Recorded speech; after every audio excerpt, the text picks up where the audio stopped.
In the forest, high up on the steep shore, and not far from the open sea-coast, stood a very old oak tree. It was just 365 years old, but that long time was to the tree as the same number of days might be to us.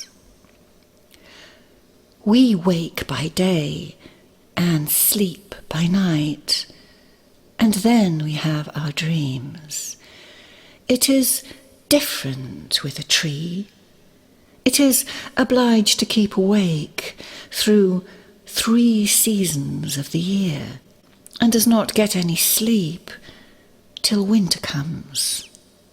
Winter is its time for rest, its night after the long day of spring, summer, and autumn.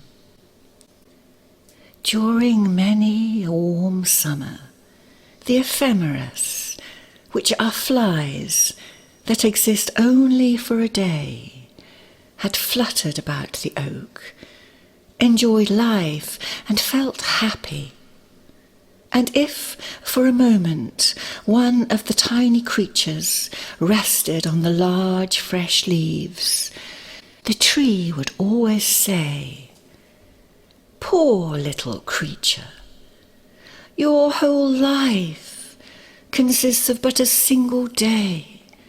How very short!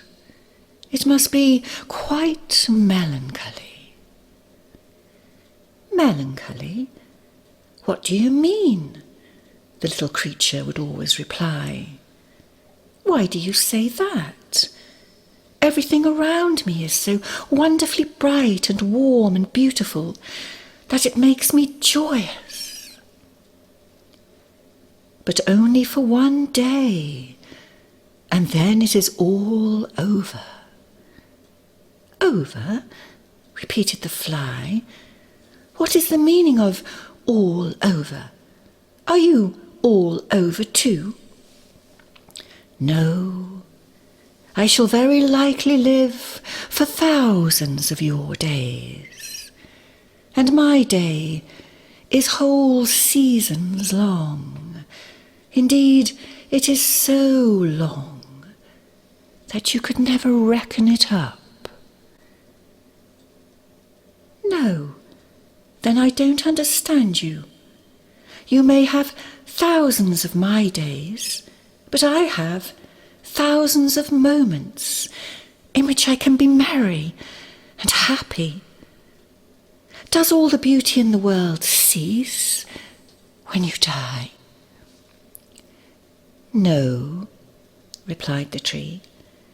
"It will certainly last much longer, infinitely longer than I can think of." "Well then," said the little fly, "we have the same time to live, only we reckon differently." And the little creature danced and floated in the air, rejoicing in its delicate wings of gauze and velvet, rejoicing in the balmy breezes laden with the fragrance from the clover fields and wild roses, elder blossoms and honeysuckle, and from the garden hedges of wild thyme, primroses and mint. The perfume of all these was so strong that it almost intoxicated the little fly. The long and beautiful day had been so full of joy and sweet delights that when the sun sank, the fly felt tired of all its happiness and enjoyment. Its wings could sustain it no longer, and gently and slowly it glided down to the soft, waving blades of grass, nodded its little head as well as it could, and slept peacefully and sweetly. The fly was dead. "Poor little ephemera," said the oak. "What a short life." And so on, every summer day, the dance was repeated. The same questions were asked, and the same answers given, and there was the same peaceful falling asleep at sunset. This continued through many generations of ephemeras, and all of them felt merry and happy. The oak remained awake through the morning of spring, the noon of summer, and the evening of autumn. Its time of rest, its night, drew near. Its winter was coming. Here fell a leaf, and there fell a leaf. Already the storms were singing, "Good night, good night. We will rock you and lull you. Go to sleep, go to sleep. We will sing you to sleep and shake you to sleep, and it will do your old twigs good. They will even crackle with pleasure. Sleep sweetly, sleep sweetly. It is your 365th night. You are still very young in the world. Sleep sweetly. The clouds will drop snow upon you, which will be your coverlet, warm and sheltering to your feet. Sweet sleep to you, and pleasant dreams." And there stood the oak, stripped of all its leaves, left to rest during the whole of a long winter, and to dream many dreams of events that had happened, just as we dream. The great tree had once been small. Indeed, in its cradle it had been an acorn. According to human reckoning, it was now in the 4th century of its existence. It was the largest and best tree in the forest. Its summit towered above all the other trees and could be seen far out at sea, so that it served as a landmark to the sailors. It had no idea how many eyes looked eagerly for it. In its topmost branches, the wood pigeon built her nest, and the cuckoo sang his well-known song, the familiar notes echoing among the boughs. And in the autumn, when the leaves looked like beaten copper plates, the birds of passage came and rested on the branches before beginning their flight across the sea. But now that it was winter, the tree stood leafless, so that everyone could see how crooked and bent were the branches that sprang forth from the trunk. Crows and rooks came by turns and sat on them, and talked of the hard times that were beginning, and how difficult it was in winter to obtain a living. It was just at the holy Christmas time that the tree dreamed a dream. The tree had doubtless a feeling that the festive time had arrived, and in its dream fancied it heard the bells of the churches ringing. And yet it seemed to be a beautiful summer's day, mild and warm. The tree's mighty summit was crowned with spreading fresh green foliage. The sunbeams played among its leaves and branches, and the air was full of fragrance from herb and blossom. Painted butterflies chased each other. The summer flies danced around, as if the world had been created merely that they might dance and be merry. And all that had happened to the tree during all the years of its life seemed to pass before it as if in a festive pageant. It saw the knights of olden times and noble ladies ride through the wood on their gallant steeds, with plumes waving in their hats and with falcons on their wrists, while the hunting horns sounded and the dogs barked. It saw hostile warriors in coloured dress and glittering armour, with spear and halberd, pitching their tents and again taking them down. The watchfires blazed, and men sang and slept under the hospitable shelter of the tree. It saw lovers meet in quiet happiness near it in the moonshine, and carve the initials of their names in the greyish-green bark of its trunk. Once, but long years had passed since then, guitars and aeolian harps had been hung on its boughs by merry travellers. Now they seemed to hang there again, and their marvellous notes sounded again.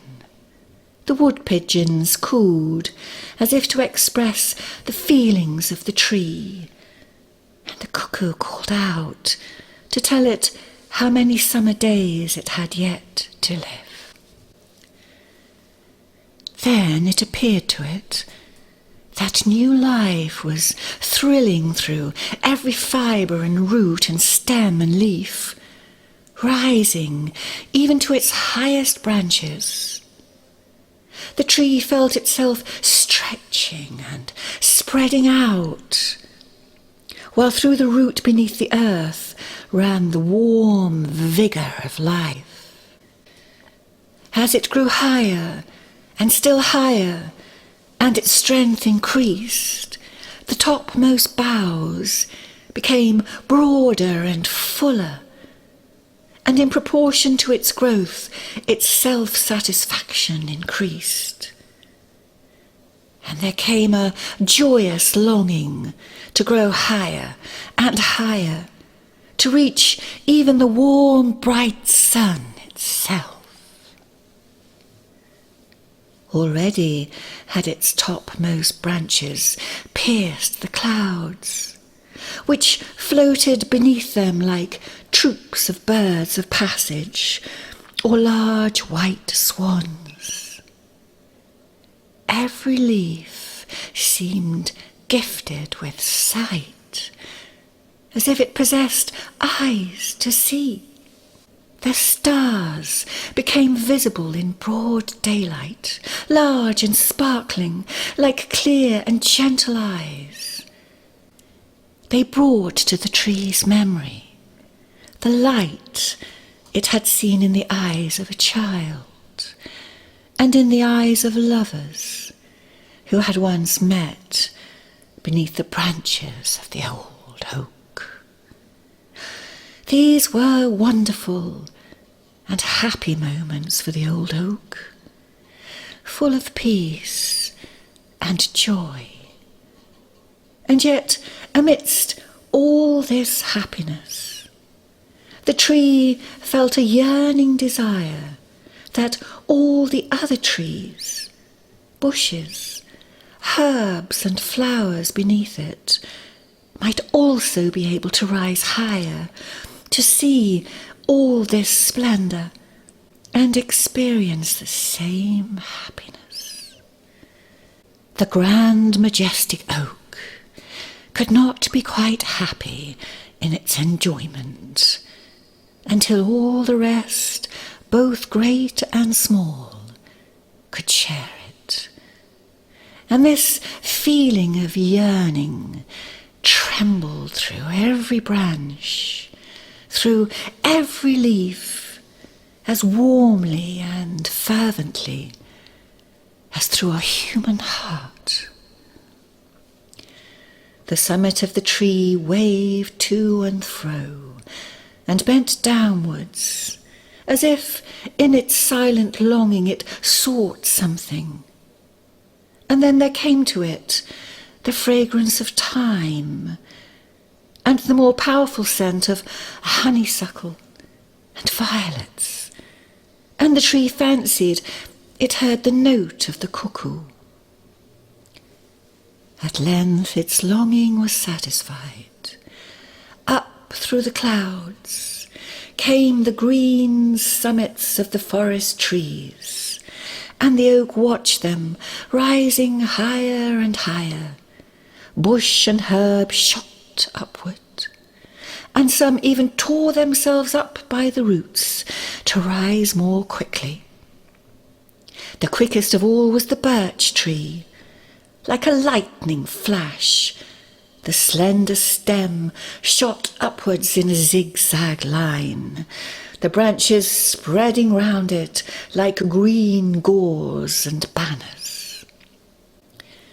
Every native of the wood, even to the brown and feathery rushes, grew with the rest, while the birds ascended with the melody of song.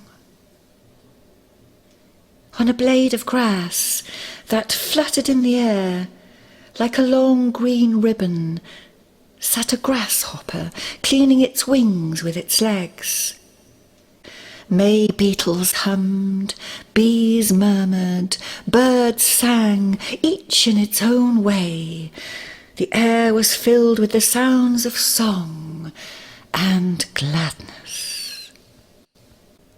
But where is the little blue flower that grows by the water, and the purple bellflower, and the daisy? Asked the oak. I want them all.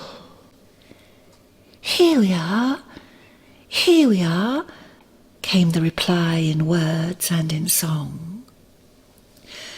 But the beautiful thyme of last summer, where is that? And where are the lilies of the valley, which last year covered the earth with their bloom? And the wild apple tree with its fragrant blossoms, and all the glory of the wood which has flourished year after year? And where is even what may have but just been born? We are here, sounded voices high up in the air, as if they had flown there beforehand. Why, this is beautiful, too beautiful to be believed, cried the oak in a joyful tone. I have them all here, both great and small, not one has been forgotten. Can such happiness be imagined? It seems almost impossible. In heaven, with the eternal God, it can be imagined, for all things are possible, sounded the reply through the air. and the old tree, as it still grew upwards and onwards, felt that its roots were loosening themselves from the earth. "It is right so. It is best," said the tree. "No fetters hold me now. I can fly up to the very highest point in light and glory, and all I love are with me, both small and great. All are here." Such was the dream of the old oak at the holy Christmas time. And while it dreamed, a mighty storm came rushing over the land. The sea rolled in great billows toward the shore. A cracking and crashing was heard in the tree. Its roots were torn from the ground, just at the moment when in its dream it was being loosened from the earth. It fell. Its 365 years were ended, like a single day of the ephemera. On the morning of Christmas Day, when the sun rose and the storm had ceased, from all the churches sounded the festive bells, and from every hearth, even of the smallest hut, rose the smoke into the blue sky, like the smoke from the festive thank offerings on the Druids' altars. The sea gradually became calm, and on board a great ship that had withstood the tempest during the night, all the flags were displayed as a token of joy and festivity. "The tree is down, the old oak, our landmark on the coast," exclaimed the sailors. "It must have fallen in the storm of last night. Who can replace it?